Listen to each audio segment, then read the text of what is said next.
আসসালামু আলাইকুম প্রিয় football fans. High voltage Madrid derby শেষ পর্যন্ত এক এক গোলে ড্র হয়েছে। সাধারণত রিয়াল মাদ্রিদ শেষ মুহূর্তে এসে যে ক্লাচ মোমেন্ট পায়, সেই ক্লাচ মোমেন্টে এবার অ্যাথলেটিকো পেয়েছে, যেখানে আনহেল কোরেয়া একটা দুর্দান্ত গোলের মাধ্যমে সমতা এনে দিয়েছেন। এটা এমন একটা ম্যাচ ছিল যেখানে খেলাটা 15 মিনিটের মতো বন্ধ রাখতে হয়েছে, কারণ অ্যাথলেটিকো মাদ্রিদের সাবেক গোলকিপার থিবো কোর্তোয়া যখন সেলিব্রেট করছিলেন তার নিজ দলের গোলের পরে, তখন অ্যাথলেটিকো মাদ্রিদের ফ্যানেরা সেটা ভালোভাবে নেননি, তার দিকে নানা জিনিস ছুঁড়ে মারা হয়েছে। অর্থাৎ খুবই হাই ভোল্টেজ, খুবই উত্তেজনাকর একটা ম্যাচ ছিল। এটার মিলিত দুর্দান্ত একটা গোলের পর অ্যাথলেটিকো মাদ্রিদ একেবারে শেষ মুহূর্তে এসে যেভাবে গোলটা করেছে, যেভাবে আনহেল কোরেয়া ফিনিশ করে এসেছেন এবং একজন সাবস্টিটিউট প্লেয়ার হিসেবে তার উপযোগিতা দেখিয়েছেন, সেটা নিয়ে অনেক প্রশংসা করা যায়। বরাবরের মতো এমন সিচুয়েশনে কোরেয়া আরও একবার তার ক্লাসটা দেখিয়েছেন। মিডফিল্ড থেকে অসাধারণ একটা থ্রু পাস বাড়িয়েছেন জাভি গারান এবং সেই পাসটা ধরে আনহেল করে অফসাইড ট্র্যাপটা যেভাবে ভেঙেছেন, এবং তার সঙ্গে একেবারে মার্কার হিসেবে থাকা 22 নম্বর জার্সি পরিহিত অ্যান্টনি রুডিগার কিংবা পুরো রিয়াল মাদ্রিদের ডিফেন্সিভ ব্লককে যেভাবে ওই একটা পাসের মাধ্যমে আউটক্লাস করা গিয়েছে, সেটা অ্যাথলেটিকো মাদ্রিদের জন্য খুবই পজিটিভ একটা ব্যাপার। ওই সাইড থেকে পাসটা কিন্তু দানি কারবাহাল থেকে শুরু করে আরও একাধিক প্লেয়াররা মিলে আটকাতে পারেননি।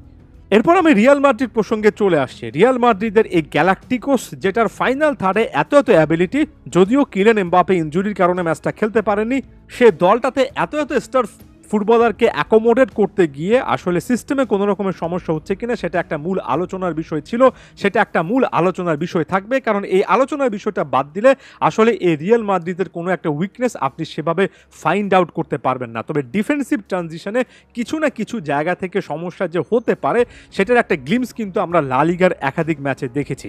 এই ব্যাপারটা ব্যাখ্যা করার আগে আপনি যদি রিয়াল মাদ্রিদের এই ম্যাচে প্লেয়ারদের অ্যাভারেজ পজিশন, অর্থাৎ মাঠের মধ্যে গড়ে তারা আসলে কোন জায়গায় বেশি অপারেট করেছেন বা গড় অবস্থান কোনটা সেটা দেখেন, সেখানে দেখতে পারবেন যে ওয়ান্স অ্যাগেইন 7 নম্বর জার্সি পরিহিত ভিনিসিয়াস জুনিয়র অনেকটুকু হাই অন দ্য পিচ ছিলেন এবং একটু লেফট সাইডে ডমিনেট করে খেলেছেন, এবং লেফট সাইডটা দিয়েই যে একের পর এক আক্রমণ বেশি আসে রিয়াল মাদ্রিদে সেটা আরও একবার স্পষ্ট হয়েছে।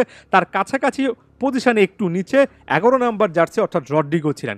এখন লেফট সাইডের সাথে রাইট সাইডের ব্যালেন্স করার একটা ব্যাপার থাকে। আপনার দলটা যত বেশি লেফট উইং কেন্দ্রিক অ্যাটাকিং প্লে করুক না কেন, রাইট সাইডে হাই অন দ্য পিচ থাকতে হবে। ব্যাপারটা তো এমন নয় যে ভিনিসিয়াস জুনিয়র রড্রিগোরা লেফট সাইড দিয়ে অ্যাটাকে উঠবে এবং রাইট সাইডে কোনো পাসিং অপশন থাকবে না, অর্থাৎ রাইট সাইডেও একাধিক প্লেয়ারকে অনেকটুকু হাই অন দ্য পিচ থাকতে হবে, একটা ব্যালেন্স সে বজায় রাখতে হবে। এবং এই ব্যালেন্সটা বোঝার জন্য আপনি অ্যাথলেটিকো মাদ্রিদের এভারেজ পজিশনের সে ছবিটা দেখতে পারবেন। দেখুন লাল বৃত্তের এই প্লেয়ারদের অবস্থানটা দুই সাইডে কিন্তু সমানভাবে, কোনো একটা সাইডে যে অনেক বেশি করে তারা ডমিনেট করে খেলছে ব্যাপারটা এমন নয়, মূলত ডিফেন্সিভ একটা শেপ, কিন্তু যখন তারা কাউন্টার অ্যাটাকে উঠছে দুই সাইডে কিন্তু একটা সমান রকমের প্রাধান্য আছে, দুই সাইডের প্লেয়ারাই কিন্তু উঠছেন।